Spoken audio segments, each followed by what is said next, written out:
বহুল কাঙ্ক্ষিত নির্বাচন শেষ, সরকার গঠন প্রক্রিয়ায় বিএনপি, কিন্তু বিরোধী দলের শিবির থেকে আজকে যে ঘোষণাটি এলো তা বাংলাদেশের রাজনীতিতে একটি যুগান্তকারী পদক্ষেপ, যেটা বাংলাদেশের রাজনীতির মোড় অনেকটা ঘুরিয়ে দিয়েছে। দুটি ঘোষণা এসেছে। এক, অ্যাডভোকেট শিশির মোহাম্মদ মুনির ঘোষণা দিয়েছেন জামায়াতে ইসলামী সংসদে ছায়া মন্ত্রিসভা বা শ্যাডো ক্যাবিনেট গঠন করতে যাচ্ছে। অনেকেই বলছেন শিশির মুনির তো নির্বাচনে হেরে গেছেন, কিন্তু রাজনীতিতে কে জিতল আর কে হারল তার চেয়ে বড় কথা কে ভবিষ্যতের বীজ বপন করল। নির্বাচনে হেরে গেলেও শিশির মোহাম্মদ মুনির এখন বিরোধী দলের সবচেয়ে প্রভাবশালী মুখপাত্র হতে যাচ্ছেন।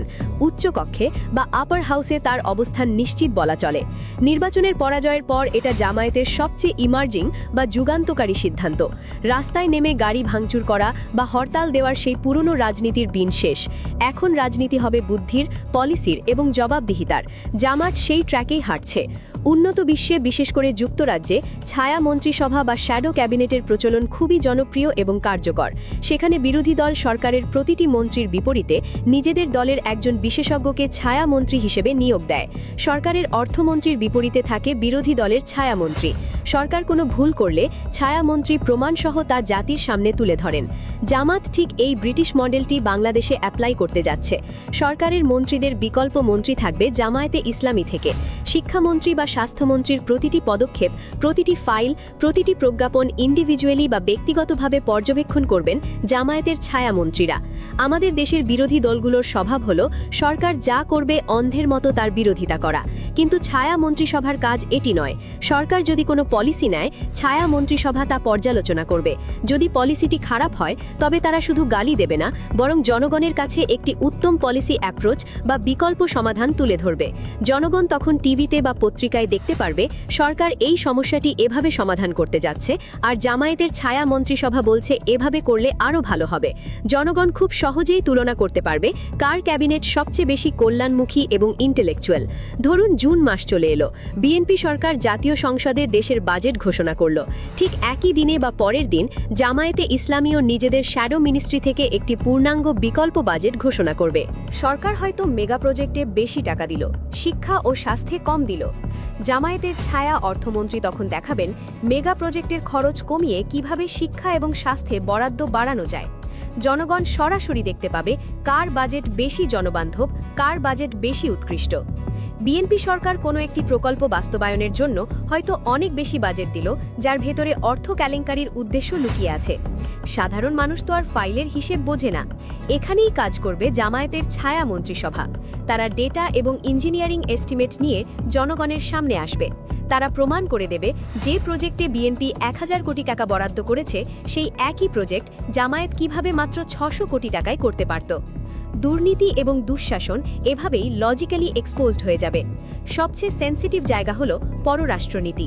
ধরুন বিএনপির ফরেন মিনিস্ট্রি ভারতের সাথে বা অন্য কোনো দেশের সাথে একটি গোপন চুক্তি করল। অতীতে আমরা দেখেছি এমন চুক্তিতে বাংলাদেশের স্বার্থ ক্ষুণ্ণ হয়েছে। আওয়ামী লীগ যেটি করেছে।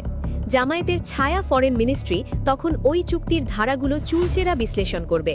তারা জাতির সামনে তুলে ধরবে সেই একই চুক্তিতে কিভাবে বাংলাদেশের স্বার্থ আরও বেশি আদায় করা যেত, কোথায় ছাড় দেওয়া হয়েছে এবং কোথায় শক্ত হওয়া উচিত ছিল। This is shadow ministry. এই ছায়া মন্ত্রিসভার সবচেয়ে বড় সুবিধা কি জানেন? এটি হলো ভবিষ্যতের মন্ত্রী তৈরির কারখানা। যারা ছায়া মন্ত্রিসভায় বিকল্প মন্ত্রী হিসেবে থাকবে, তারা আগামী 5 বছর ওই নির্দিষ্ট মন্ত্রণালয়ের নারী ভুঁড়ি সম্পর্কে পড়াশোনা করবে, জ্ঞান অর্জন করবে।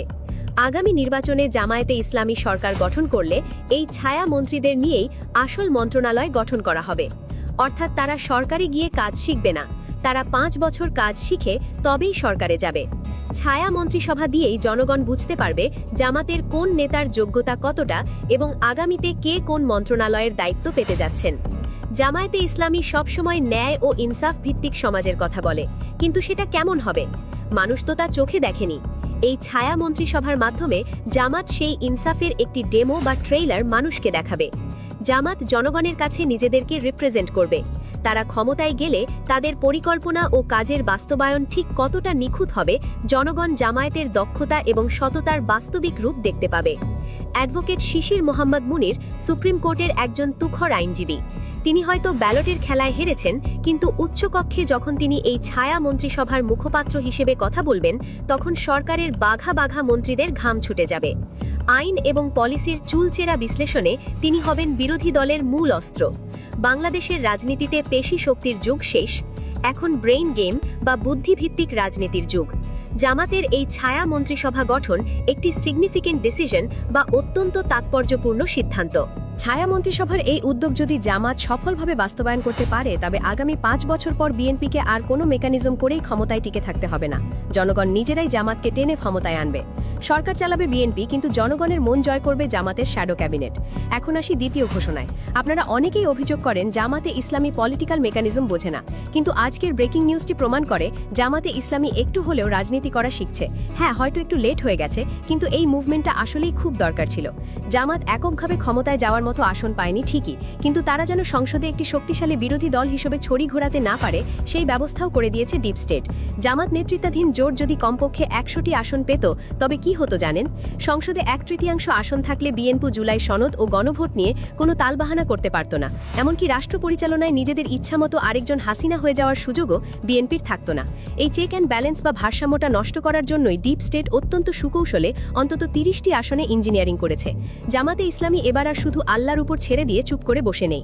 সেন্ট্রাল জামাত থেকে সুস্পষ্ট ঘোষণা দেওয়া হয়েছে তারা কমপক্ষে 30টি আসনে আইনি লড়াইয়ে নামবে। নতুন করে ফল গণনার জন্য তারা মাঠে নামবে। বাংলাদেশের একমাত্র নোবেলজয়ী ডক্টর মুহাম্মদ ইউনুসের অন্তর্বর্তী সরকারের প্রধান উপদেষ্টা হিসেবে মেয়াদ শেষ হতে আর মাত্র কয়েকটি দিন বাকি। এরই মধ্যে তিনি পরবর্তী সময়ে কী ভূমিকা নিতে পারেন তা নিয়ে রাজনৈতিক মহলে শুরু হয়েছে নানা জল্পনা কল্পনা। শোনা যাচ্ছে নতুন সরকার গঠনের পর তিনি সংবিধানসম্মত কোনো পদে আসতে পারেন। সামাজিক যোগাযোগ মাধ্যমে আলোচনা চলছে যে বাংলাদেশ জাতীয়তাবাদী দল বিএনপি সরকারের সমর্থনে তিনি রাষ্ট্রপতি বা অন্য কোনো গুরুত্বপূর্ণ পদে দায়িত্ব পেতে পারেন। এদিকে এনসিপির দাবি, ইলেকশন ইঞ্জিনিয়ারিং করে বিএনপিকে ক্ষমতায় এনেছে ডক্টর ইউনুস। নির্বাচন পরবর্তী সহিংসার প্রতিবাদে বিক্ষোভ মিছিলে এই কথা বলেন নাসির উদ্দিন পাটোয়ারি।